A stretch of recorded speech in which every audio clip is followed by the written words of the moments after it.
ایران کا خوف سر چڑھ کر بولنے لگا، امریکی اتحادیوں نے بھی ہاتھ کھینچنا شروع کر دیے اور آبنائے ہرمز اپنے جنگی جہاز بھجوانے سے انکار کر دیا۔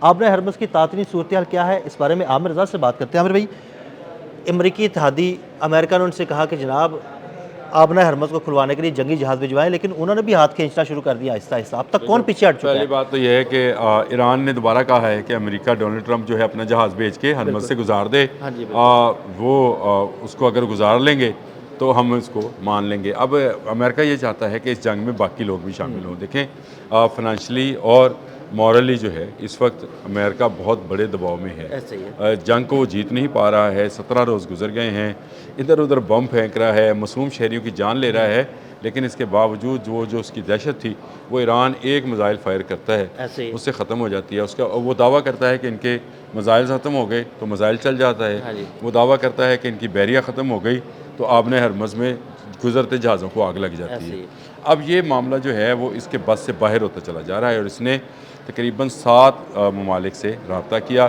اور ان سے کہا کہ جی وہ میرے ساتھ ملیں۔ اس سے پہلے وہ گرمی کھا رہا تھا ان پر جو نیٹو کے ممالک تھے، ہاں جی اور وہ چاہتا تھا کہ کسی طرح ترکی میرے ساتھ شامل ہو جائے، ترکی پر حملہ کرایا اور فالز فیک آپریشن جو ہیں وہ کروا رہا ہے۔ اور خود امریکنز جو ہیں پاسداران انقلاب جو ہیں انہوں نے یہ دعویٰ کیا ہے کہ انہوں نے اسرائیلیوں اور امریکنز نے شاہد 136 کی ریپلیکا بنایا ہے بنائی ہوئی ہے اور اور اس وہ کے ذریعے یہ حملہ کرتے ہیں اور ہیں۔ الزام جو ہے وہ ایران پر ایران ڈالتے پر ہیں لگاتے تاکہ ممالک ان کے ساتھ جڑیں۔ لیکن ہوا کیا؟ آبنائے ہرمز بند ہے، امریکہ اپنے بحری جہاز پیچھے لے گیا اور اس نے کہا فرانس سے کہ اپنا جنگی جہاز بھیجو، یو کے سے کہا کہ اپنا جنگی جہاز بھیجو۔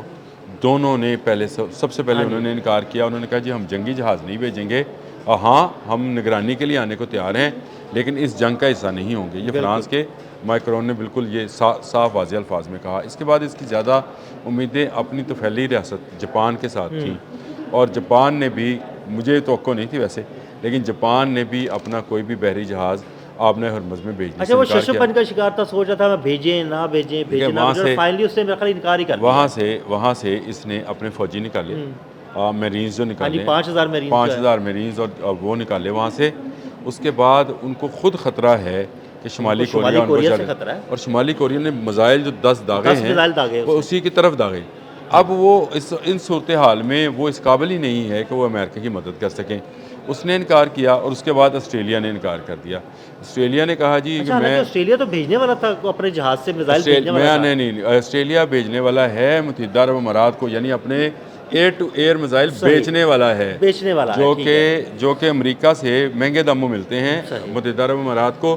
دیکھیں متحدہ عرب امارات پر شرط یہ ہے کہ یہ اپنا تیل بھی امریکہ کے ذریعے بیچے گا، یعنی پیٹرو ڈالر، جس کی ٹرمز آج کل بہت ان ہے کہ پیٹرو ڈالر ہے۔ کسی دن یہ بھی سمجھانے والی بات ہے کہ یہ ہے کیا، معاملہ کیا تھا، لیکن چلیں یہ کرے گا اور پھر خریدے گا، جیسے وینزویلا پہ شرط ہے کہ وہ تیل بیچے گا بھی امریکہ کو، اور جو اسلحہ اس کو چاہیے یا اس کو جو ضروریات زندگی کا سامان چاہیے وہ امریکہ سے خریدے گا۔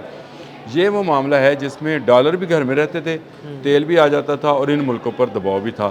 اب ان کا ایئر ٹو ایئر میزائلز کیونکہ اتنے مہنگے اور خود امریکہ کو شارٹیج ہے، اس لیے آسٹریلیا سے خریدنے کی، جو میں نے آپ سے بات کی، یہ آسٹریلیا سے کہہ رہے تھے کہ اپنی جنگی کشتیاں بھیجیں تاکہ آبنائے ہرمز کو ہم محفوظ بنائیں اور وہاں سے تیل اور سامان جو ہے اس کی ترسیل کو شروع کیا جا سکے۔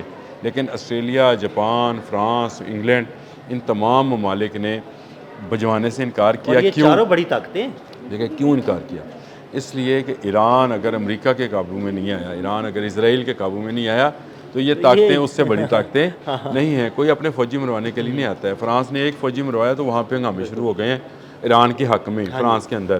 اور یہاں پر اٹلی کے جو لوگ ہیں، اٹلی کے فوجی جو ہیں، انہوں نے عراق میں رکھے ہوئے تھے، وہ بھاگ گئے ہیں، اپنے ملک واپس چلے گئے ہیں، کچھ چلے گئے، کچھ واپس جا رہے ہیں۔ اس طرح باری باری جو ہیں امریکہ کے وہ اتحادی جو صرف یہاں پر برفی کھانے آئے تھے، میں یہ برفی کھانے کی ٹرم ویسے یوز کر رہا ہوں، کھانے آئے تھے، ملائی کھانے آئے تھے، وہ اب جو وہاں سے بھاگ رہے ہیں کیونکہ اب جان دینی پڑے گی۔ ایران ان کو چن چن کر مار رہا ہے، مڈل ایسٹ کے اندر بھی، اسرائیل کے اندر بھی، اور جو ملک اس کے خلاف آیا سامنے وہ وہاں پھینکے گا۔ دیکھیں میں نے آپ کو ایک تصویر بھیج دی ہے کہ دنیا کا کون سا خطہ جو ہے وہ ایرانی میزائلوں کی زد میں ہے، اور ایران اس وقت، ویسے میں نے مثال دی تھی لیکن پتہ نہیں کیا ہے، ایران جو ہے وہ پنجابی کہتے ہیں انے ہتھ ڈانگے، ਜਿੱਧਰ ਉਹਨੂੰ ਆਵਾਜ਼ ਆਉਂਦੀ ਉਧਰ ਹੀ ਡਾਂਗ ਫੇਰ ਦਿੰਦਾ, ਉਧਰ ਡਾਂਗ ਮਾਰਦਾ, ਠੀਕ ਹੈ ਉਹ ਬਿਲਕੁਲ ਡਾਂਗ ਫੇਰ ਦਿੰਦਾ ਉਧਰ ਹੀ।